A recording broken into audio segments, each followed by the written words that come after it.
So, guys, let's start our class with a very positive quote. Opportunities don't happen, you create them. So, guys, opportunities never gonna come to you. You have to look for it and grab it and achieve it, right? So, a very positive quote. And with these beautiful lines, let's begin our class.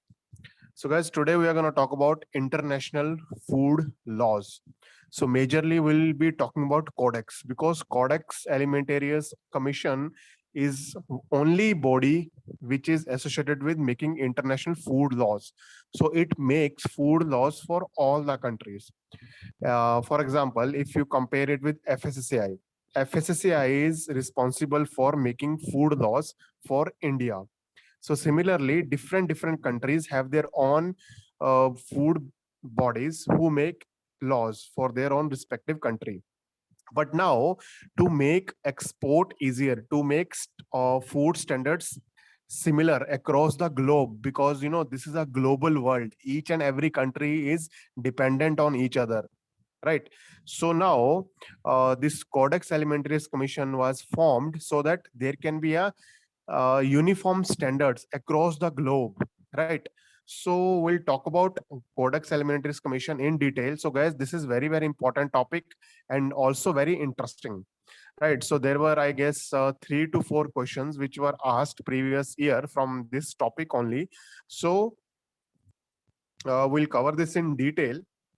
So I'll also let you know what all important things you need to remember, because again, I mean, these are really factual things, right? So you just remember these things, and you need not to read anything extra apart from what is given in this presentation, or you can just refer the notes which we have provided just to supplement this presentation, right? So guys, we'll talk about Codex Alimentarius Commission. So if you see on your screen, so it is responsible for international food standards. As I said, FSSAI is responsible for making food standards for Indian country, right? For our country. So these, the Codex Alimentarius, it makes food laws for the whole world, right? So the major organizations which were involved or which control Codex Commission is WHO and Food and Agriculture Organization, right? So now, guys, we'll focus on what Codex Alimentarius is basically, right? So, and also, guys, if you just go through this once or twice, I mean, the question which were asked previous time as well, those were very basic. You need not to read anything extra. So even if you have a basic idea what Codex Alimentarius Commission is, what are their functions, what are the different bodies which are associated with the Codex Alimentarius, so you can give your answer easily. So if you see, first of all, what is the meaning of Codex Alimentarius? So what does this word mean? So if you see, the collection of food standards and related text adopted by Codex Alimentarius Commission is known as Codex Alimentarius. So Codex Alimentarius, guys, it's a Latin term which means food code. So basically all the standards, food standards which are set up by this commission, Codex Alimentarius Commission, and all the documents, all the text releases which it's make, that is known as Codex Alimentarius, and it's a Latin term which means food code, right? So now let's look at the another question, that is, what is the Codex Alimentarius Commission? So Codex Alimentarius is a normally, as I said, it's a normal term, food code. Now what is the commission? Commission, if you see, it's a body.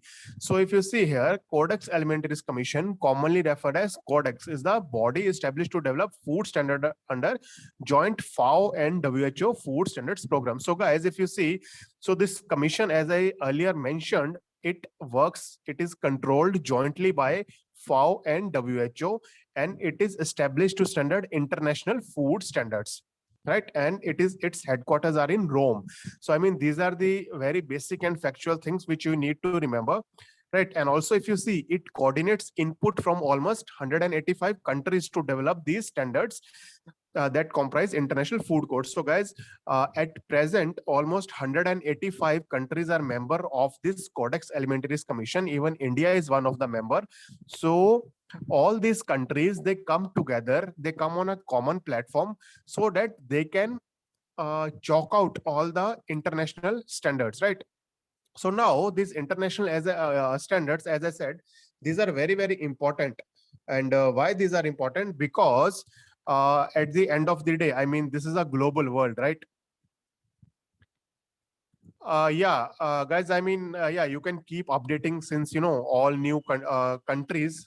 This is the recent number which was given on FSSA website, 185 members. So someone has commented that now 189 countries have been are the member of this commission. So just update this number, because on FSSA website, the latest number which I saw was 185. So just update it.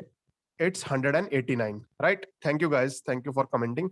So 189 members at present. Just make a change in this figure, right? So all these countries, they come up on a single platform and they make food laws. As I said, it's a global world, so no country can be isolated, right? So each and every country has to come. They have to give their own inputs, because at the end of the day, whenever you export to different countries, only if the food standards are common, right? So the exports become easy, business become easy, right? So for basically for all these points, right? So for all these points, Codex Alimentarius Commission was set up. So what is the mandate of the Codex? So what mandate means, what is the objective? Why Codex Alimentarius Commission was established at first place? So if you see, the mandate of the Codex is to establish international food standards to protect health of the consumer and ensure fair practices in the food trade while promoting coordination of the food standard work undertaken by the international government and non-governmental organizations. So guys, as I said, major function, as if you compare it with FSSAI's major function is to ensure safe and healthy food to the consumer.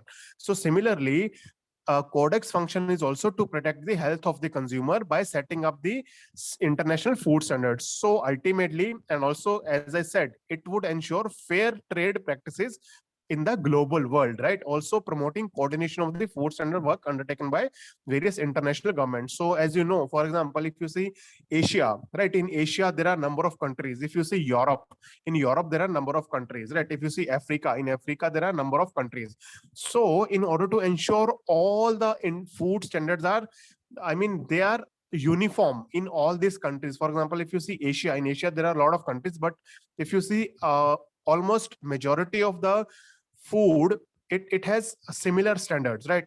So similarly, Codex has also divided the these countries area wise, or you can say continent wise, so that even a complete continent they can formulate, and whenever they are making new laws, they can bring up all the countries and they can set up a common international food law for that region, right? So now moving ahead, so if you see how is the country benefited, so now if you see, now a question might come to your mind, like why should India go and participate in this Codex meeting, right? So if you see the participation in Codex, it keeps abreast of new and pending technological developments and assist policymakers in building a sound national food control system. So guys, see, I mean, it's a very, very basic thing. For example, if tomorrow we have to, India has to grow, right? So India can grow if our exports are high, we are getting good number of foreign exchange in our bucket, right? So in order to sell any food product in the European market, so European market, US market, or other developed markets, these are highly regulated and they have very high competition. So in order to match those standards, right? So this platform, Codex platform, since as you know, all the countries, they come on a common platform, right? So for example, India is a developing nation, so countries like India, Africa, or other Asian countries, they can go and meet up all these developed nations. So what all the practices they are following, right? What all the standards they are setting up. So now even all these developing countries, they can learn from all these developed countries, and also they can replicate those standards in our country, so that tomorrow when we export, we are already in par with those standards, right? So there is no issue when we are trying to export, and we can compete in their developed markets, right? So that is why India is already part of this body, so that there is no harm, I mean, joining these bodies. Ultimately it will benefit our own country only, right? So moreover, country can also take benefit of risk assessment carried out by FAO, WHO expert bodies in developing national food standard system. So guys, For example, if you see, there are a lot of scientific committees under FSSAI also. So these scientific committees, they regularly keep checking, and also they are regularly in contact with the foreign scientists, right? Because ultimately, whenever we are FSSAI is making national food control system, whenever they are making laws or whenever they are making new acts or new regulations, so these experts, they also carry out risk assessment, right? So we'll talk about this in detail when we come to this part. So I mean, yeah, we when if we are part of this body, so now Indian scientists, they can easily go and speak to US scientists or European scientists, right? And they can exchange the information so that we can build a robust national food control system. And if food control system is very robust in India, then definitely, I mean, we can get a number of food buyers from foreign nation, and this would ultimately improve our foreign exchange, right? So now, moving ahead, so let's talk about how can who can be a member to Codex Alimentarius Commission. So now, who can be a member? If you see, the membership of the commission is composed of those members and associated members who are already the member of FAO and WHO. So guys, who the countries who are already the member of FAO or WHO, so ultimately they can become member of Codex Alimentarius Commission also, right? So moving ahead, just a second, it's a repetition.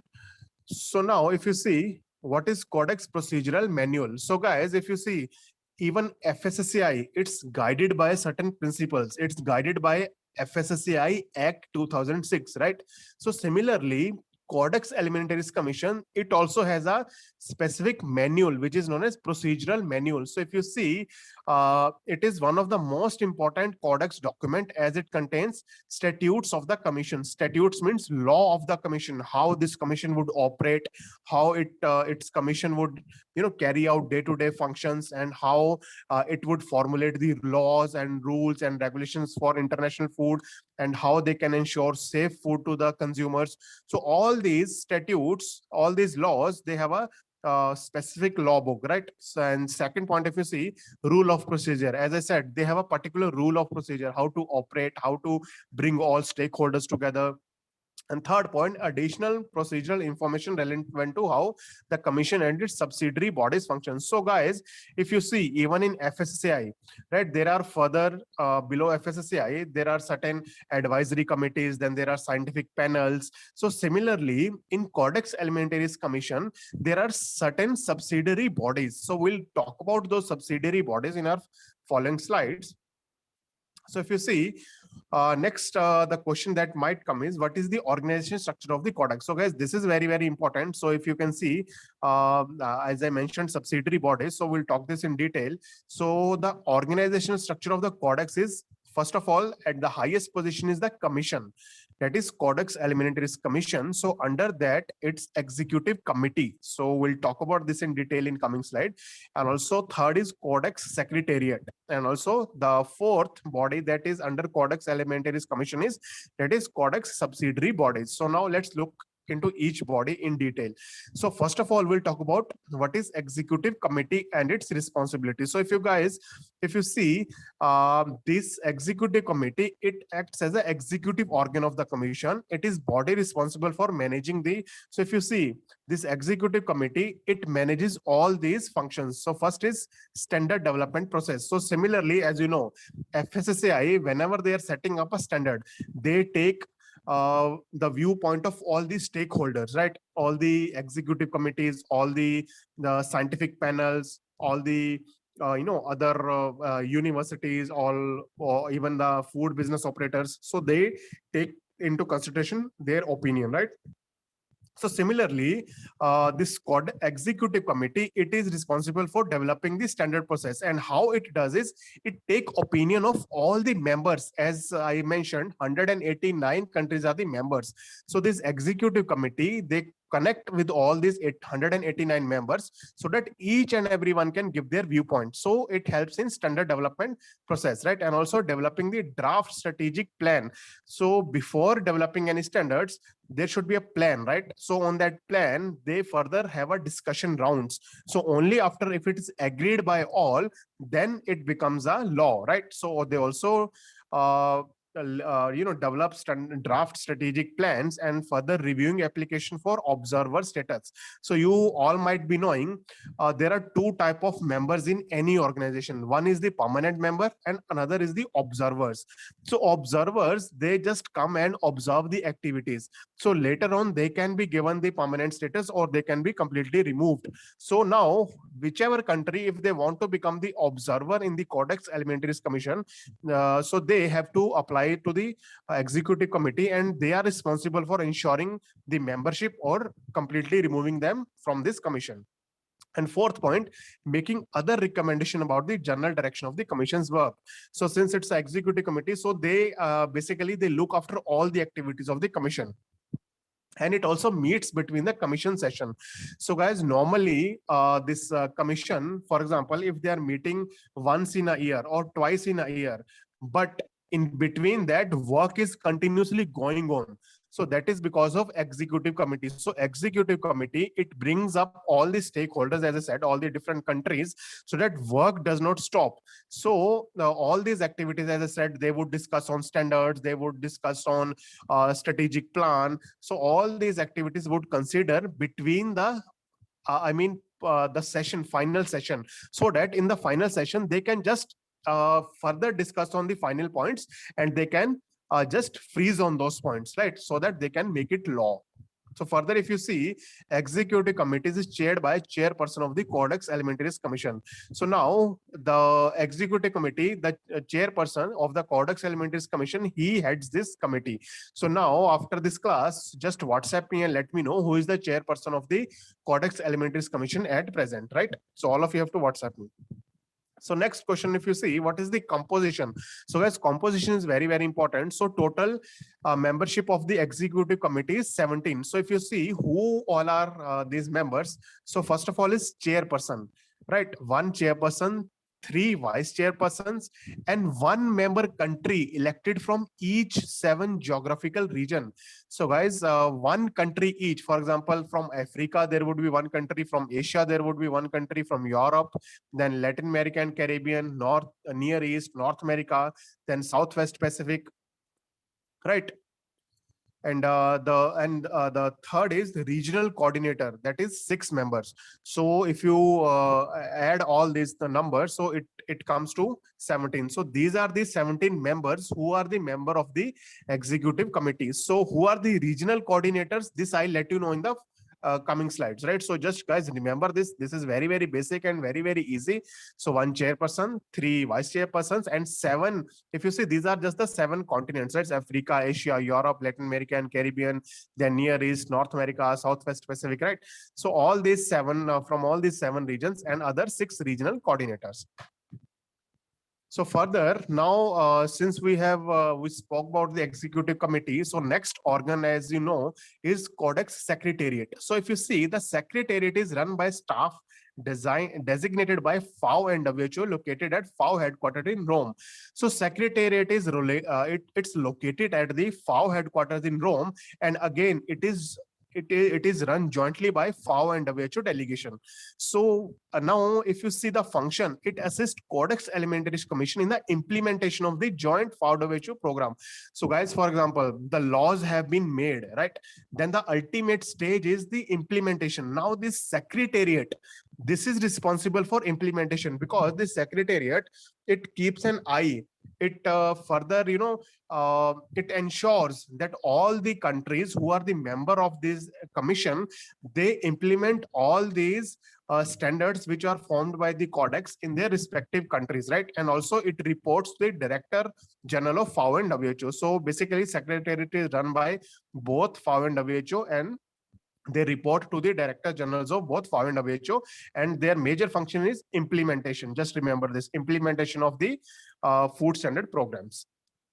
So now, what are the Codex subsidiary bodies? Now, guys, it's very, very important. What are the subsidiary bodies? And we have spoken about the Codex Alimentarius Commission. We have also spoken about the committees. Now we'll talk about subsidiary bodies. We have also talked about the secretariat, right? So now, if you see, there are 4 subsidiary bodies.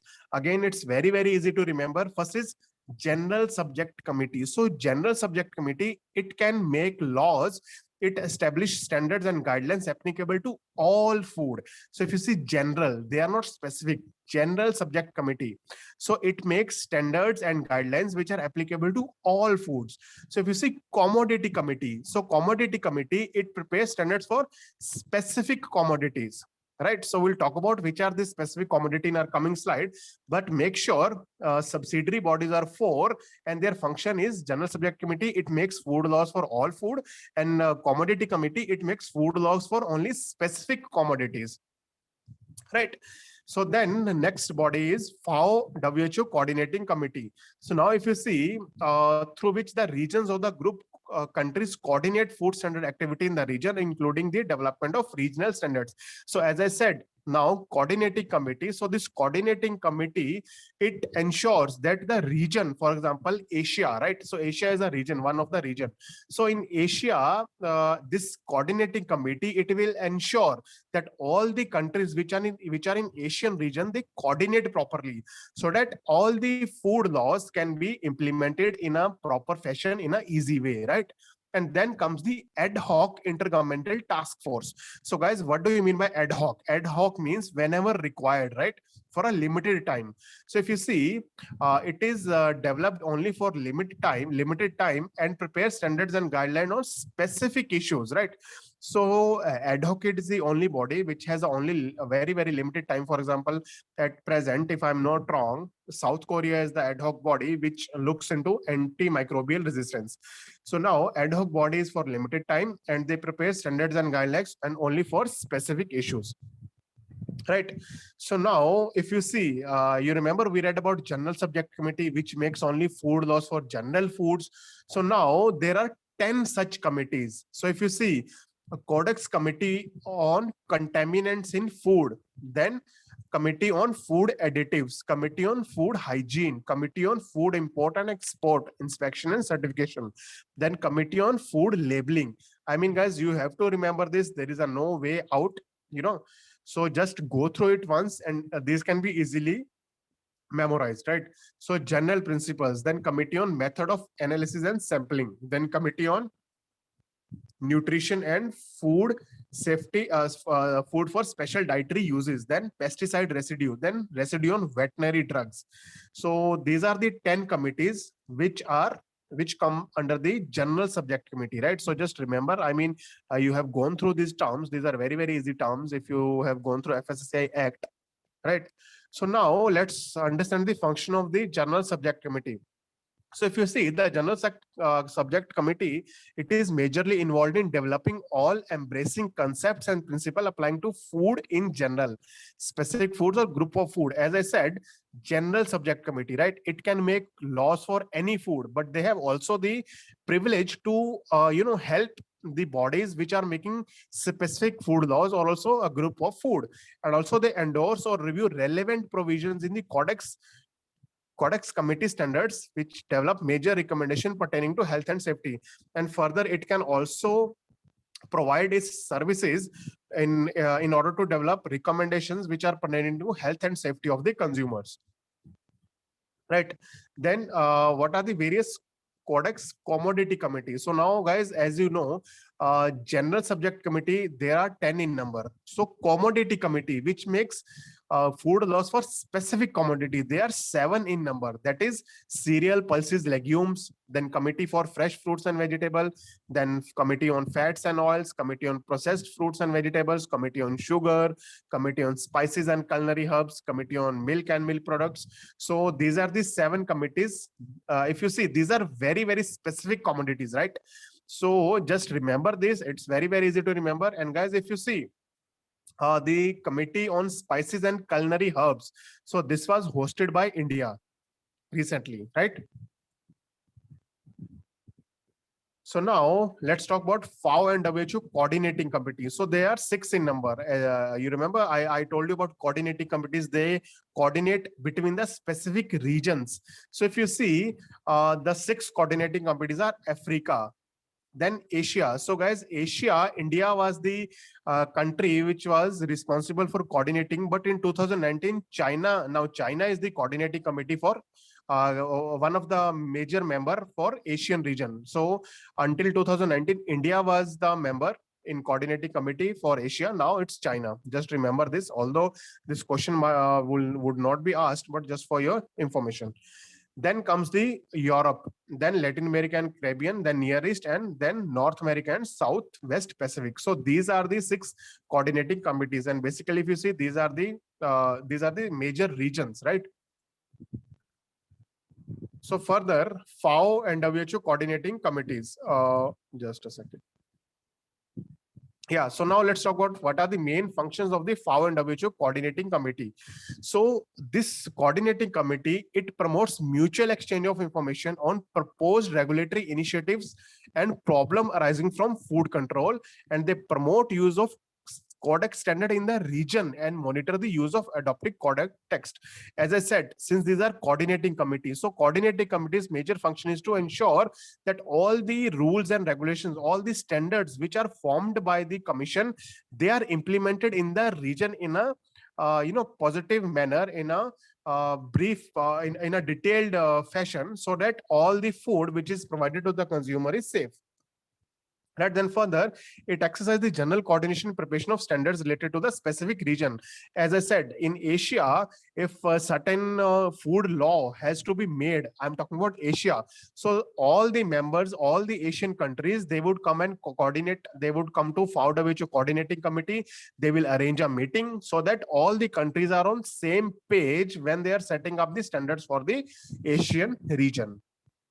Now, ad hoc intergovernmental task force. As I said, there is only one ad hoc intergovernmental task force, and it is for very limited time. So if you see, ad hoc intergovernmental task force are established with a specific mandate and for a limited period of time, not normally exceeding 4 years. So the maximum time for which this ad hoc committees can be formed is for 4 years. And if you see, as I said, Korea, at present, Korea is the only country which is heading the ad hoc intergovernmental task force, and they are for antimicrobial resistance in the food, right? So just this is important. Just remember this. Republic of Korea is the ad hoc intergovernmental task force for antimicrobial resistance. Right. So now there is something known as working groups, and now we'll talk about what is these working groups and how they are established. So if you see, the Codex committee may establish working groups which will work between sessions. As I said, right? So the work does not stop because the session commission, the ultimate commission might meet in once in a year or twice in a year, but at the background, the work is going on, right? So now if you see the Codex committee, it can establish various working groups which will work between the sessions, either in electronic means through Zoom or any other electronic medium, or by actual meeting. So this working group may be established during a committee session to address specific point in attempt to reach consensus. So not only during during any time period between the actual meeting of the commission, but they can also be established during the committee session, because for example, sometimes some countries might not agree on specific law, right? So now in order to ensure that all these countries, they come on a single platform, they agree to that law, right? So then these working groups are formed. This working group further help those countries to understand all the laws, all the rules, and also the benefit of these rules, so that they can reach consensus, so that everyone is on the single page. And further, third point, participation in the working group is open to all members and observers. So any country can enroll themselves for this working group, because yeah, at the end of the day, this enrolling in this working group can give a lot of knowledge which can be implemented in our whenever any country is formulating its national food laws. So if you see the decision, if for example, if any food law is made, then how each and every country agrees to it. So there is a process. If you see, decision at the committee or the task force level are normally reached by consensus, voting at this level is extremely rare, and efforts are made to ensure that each and everyone accept to all these solutions. So if you see, all the decisions which are taken at this commission it's by consensus. Consensus means it is not forced on any. All the laws which are made, they are not forced on any country. Measures are taken so that each and everyone, they reach to common consensus, and these can be implemented smoothly, right? So now another important question is, are Codex standards mandatory? No, guys, if you see, these are voluntary and non-binding. So it is up to those countries whether to whether to implement it or not. But now, if for example, if one country is not implementing, that country is at loss, because as I said, since these laws, Codex Alimentarius Commission ultimately comes under WTO and FAO, right? So WTO is the World Trade Organization. It regulates and it ensures smooth trade, right? And also FAO is Food and Agriculture Organization, that makes laws for this laws for food and agriculture. Yeah, guys, Codex is not mandatory, it's voluntary. As I mentioned, it's voluntary and it's not binding, it's not mandatory, right? So now, if any country is not implementing this law, that country is at loss, because whenever you want to export your product, that country which is already implementing this international law, they would never accept your shipment, because these international laws are very, very these are very, very important ultimately to ensure the health of the consumer. And as you know, Europeans and US governments, these governments are very, very they are very, very diligent. They look after the health of their countrymen, right? So they never want such countries who are not implementing these laws to sell their food, right? So if any country is not implementing, they are at loss. But yeah, these are not mandatory, these are voluntary and non-binding. And also, guys, as I was telling you, for harmonization with with regards to food safety, the SPS agreement, that is Sanitary and Phytosanitary Agreement, has identified and chosen the standards, guidelines, and recommendation established by the Commission for food additives, then veterinary drug, pesticide residue, contaminants, then method of analysis and sampling, codes and guidelines. So guys, even WTO, World Trade Organization, as I mentioned, World Trade Organization, they have something known as SPS agreement, that is Sanitary and Phytosanitary Agreement. So this agreement, you need not to go into detail. So this is nothing but this is the sanitary. For example, we read about a lot of sanitary and hygienic practices, right? So this agreement is all about that.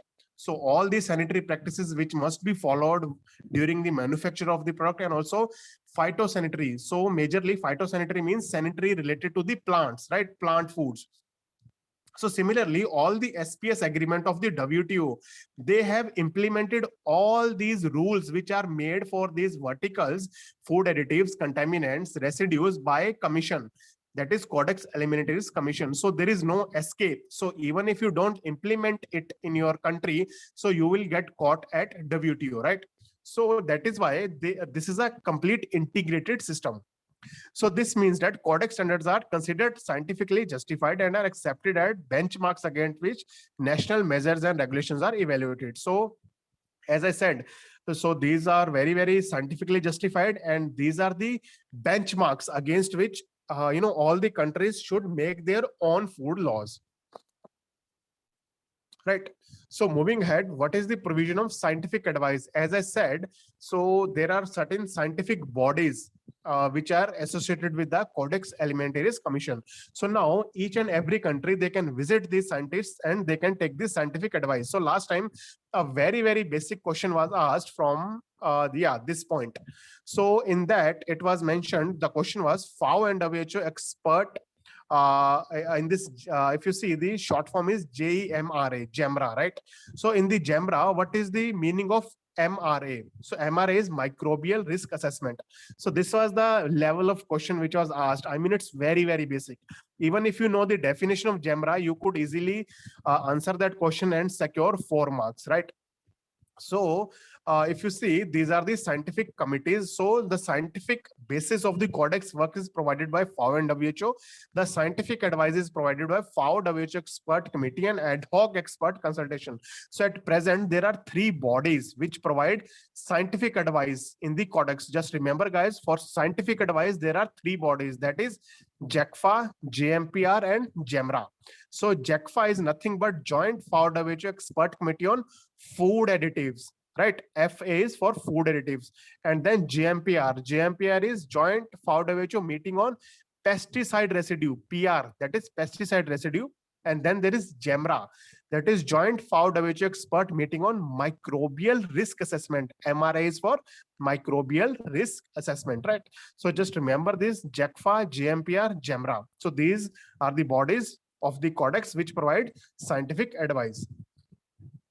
So now if you see, we'll talk about what is JECFA, that is Joint Expert Committee on Food Additives. So if you see, JECFA is an international expert scientific committee. These are scientific committee, expert scientific committee, which are administered jointly by FAO and WHO. And this body, it was established in 1956. Can you imagine? I mean, it has been very, very long when this body was established. So in 1956, it was established initially to evaluate the safety of the food additives, as the name suggests, food additives. So initially it was made to ensure that food additives are safe. And it also serves as an independent scientific committee which performs risk assessments and provide advice to FAO WHO member countries of both organizations.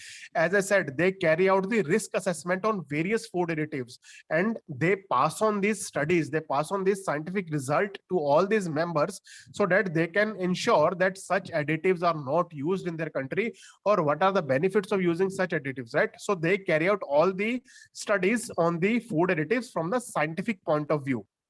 So they request for scientific advice are the request for the scientific advice, the main part channeled through the Codex Alimentarius Commission in the work to develop international food standards. So whenever any country wants the scientific advice of these bodies, they would go and visit Codex Alimentarius Commission. So Codex Alimentarius Commission will connect that country to the JECFA. Right. So now let's talk about JMPR. So now this body, if you see the JMPR, PR means pesticide residue. So joint meeting on pesticide residue. It's an expert ad hoc body. So guys, if you see, it's an ad hoc body, means it is formed for limited time period. So just read through the lines, right? It is an expert ad hoc body administered jointly by FAO and WHO in the purpose of harmonizing risk assessment on pesticide residue. So guys, again, very, very basic. So this body, since it's associated with pesticide residue, so it would carry out all the risk assessment which are ultimately associated with the pesticide residue. So further, if you see, the current GEMRA comprises of WHO. So now GEMRA further has two bodies under it, that is WHO Core Assessment Group and FAO Panel of Expert on Pesticide Residue. So now GEMRA, it has further two bodies. So now we'll talk about what these two bodies are responsible for. So if you see WHO Core Assessment Group, so this is, it is responsible for reviewing pesticide toxicological data, then estimated acceptable daily intake. I think you might have gone through. If you have not gone through, then if you read FSSAI Act, so in that act and also in the regulations, there are specific specific limit for this pesticide residue which can enter into our food.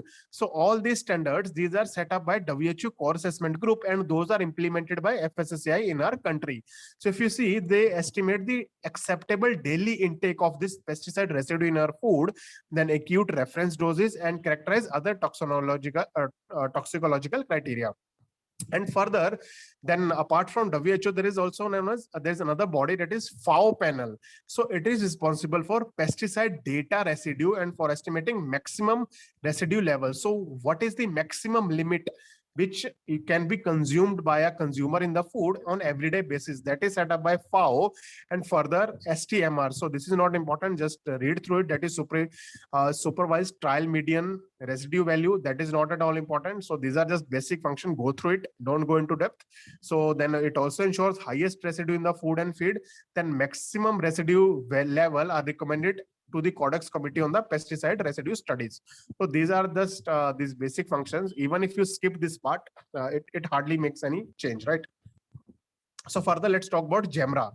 This is the body for microbial risk assessment. So guys, microbes are a great issue, right? So microbial risk assessment, this is a very, very important body. So it began in 2000 in response to request for the commission and the FAO WHO member countries. So all the FAO commission and the Codex Commission and all the members of the FAO and WHO countries, they came and they proposed the development of this scientific panel, that is GEMRA. And last year question was asked from this, and the increasing need for the risk-based scientific advice on the microbial food safety issues. As you know, microbes are everywhere, right? So the scientific committee, the scientific committee, it plays a very important role. So we'll talk about this in next slide. So if you see what is the role, so it aims to develop and optimize utility of microbial risk assessment as a tool to inform actions and decisions aimed at improving food safety and to make equally available to both developed and developed countries. So now for example, FSSAI, right? So if FSSAI, they have to tomorrow set up various parameters, right, for controlling the microbes in the food. So now they would go to GEMRA. So GEMRA is a body which conducts scientific studies. So now FSSAI would take their advice and it would release those advice in the regulations, or they would add it to the FSSAI Act, so that these advice or their recommendations can be implemented throughout the country. So GEMRA ensures that all the microbial risk assessment studies are conducted and maximum number of microbes can be controlled whenever it is consumed by the whenever the food is consumed by any consumer. So now if you see guys, WTO agreement, now are the WTO agreement significance to the Codex? So now how basically in this point we'll read about how World Trade Organization and Codex are interlinked. So basically, if you see, the two WTO agreement are of very, very significance. So sanitary and phytosanitary measures, as I mentioned previously also, WTO controls the whole of the world trade. So throughout the world, whatever trade happens, that is controlled by WTO. So now WTO has something known as sanitary and phytosanitary measures, which concerns measure applied to human protection, animal health and plant health, right? So now sanitary and phytosanitary measures, so these are nothing but the good practices which must be followed whenever any human being come in contact with food, all right, or whenever we deal with plant food or animal food. So there are certain guidelines. So you need not to go into detail what are these as sanitary and phytosanitary measures, because if you go and Google it, there are various schedules. I mean, almost 10 to 20 or to 20 to 30 pages which you have to read, and that is not at all important from our examination point of view. So you can skip that. Just remember, WTO, it has something known as sanitary and phytosanitary measures, and it is responsible to protect human, animal and plant health. That's it, nothing else. And also there is something known as technical barrier to trade, which refers to technical regulations and conformity assessment procedures, which applies to all commodity, not just food. So WTO, it has these two, you can say the agreements. So just remember the names of this agreement, and you should know basic what these agreements are for. That's it. Don't go in detail. You would just waste your time. Right. So now guys, that was all about Codex Alimentarius Commission. So you need to remember only those important points. So now we'll talk about National Codex Contact Point. So now, as I said, India is part of the Codex Alimentarius Commission. Now in India, how FSSAI implements it, so that becomes very, very important, right? For that, FSSAI has established a NCCP, that is National Codex Contact Point. So this body, if you see, contact point, so whatever communication has to be passed on to the Codex Alimentarius Commission, or whatever communication has to come from that commission to India. So this body act as a bridge between the FSSAI and the Codex Alimentarius Commission, that is known as National Codex Contact Point. So if you see, NCCP has been constituted by FSSAI for keeping liaising with the Codex Alimentarius and to coordinate the Codex activity in India. So as I said, it acts as a licensing. Licensing is nothing but it acts as a bridge between the FSSAI and the Codex Alimentarius Commission and coordinate activities of the Codex in India. So all the rules and regulations which are made by the Codex Alimentarius Commission, so to ensure that they are implemented properly in India, so NCCP is responsible for it. So NCCP headquarters are in New Delhi. So basically they sit in the headquarters of FSSAI only. But if they ask you where are the NCCP headquarters, they are in New Delhi. That is in FSSAI office in Kotla Bhavan, right? So now if you see, NCCP for India coordinates and promote Codex activity in India and also association with the National Codex Committee. So now there is something known as Codex Committee, right? This is Codex NCCP, that is National Codex Contact Point. So under this contact point, under this body, there is committee. So this committee has various members, various IAS officers, and also guys, this NCCP, it is head, or you can say this body, the chairperson of this body is Rita Tioshia, who is also the chairperson of the FSSAI, right? So she is the only one who heads this National Codex Contact Point. And because, you know, this communication, this licensing is happening at the international level. So all well qualified IAS officers, all well qualified technical officers, then other scientists who are associated with food safety, they become member of this National Codex Committee, right? So it facilitates in India's input to work on the codex through an established consultation process. So this Codex Committee, they bring on all the stakeholders from India. For example, if you know, in Codex Commission there is certain rules for the food standards which are to be made. So now this Codex Committee, it would gather all the stakeholders which are in India. For example, all the FBOs, all the scientific committee, then all the chairperson, CEO of FSSAI. So it would also take their viewpoint. Like these are the, for example, these are the laws which are being discussed as the commission and how they can help India. So now it will take all the stakeholders and it would take their opinion. So now if you see, as I said, where is NCCP located? So it is located in the FSSAI office in FDA Bhavan, that is in New Delhi. And what is its objective? To lay down guidelines for the preparation of national response and the national viewpoint to the Codex matter. As I said, it will bring up all the stakeholders and it would discuss all the matters which are to be discussed in the commission so that they can protect India's position in that whenever those food standards are prepared, right?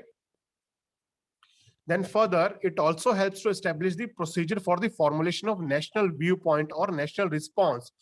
And also, if you see, to make the stakeholders understand Codex working procedures. So it also acts as a bridge between the stakeholders. For example, all the FBOs, all the food manufacturers, all the food safety officers, all the designated officers, right? Whoever is associated with the food. So it ensures that they can easily explain the Codex standards to the stakeholder in easy manner. That's it. And it proposes new works on the standard and code of practices. So it's a self-explanatory point. And further, to coordinate and promote Codex activities in India in association with the National Codex Committee. So ultimately, its goal is to implement all the national, international food laws which are established at the Commission in India. Right. So guys, that's about it. So just you need not to read anything else apart from this. You can just refer this presentation and the video. So nothing extra would be asked, only the basic thing. Also, if you just go through these slides 2 or 3 times and you can just go and attempt the question, right?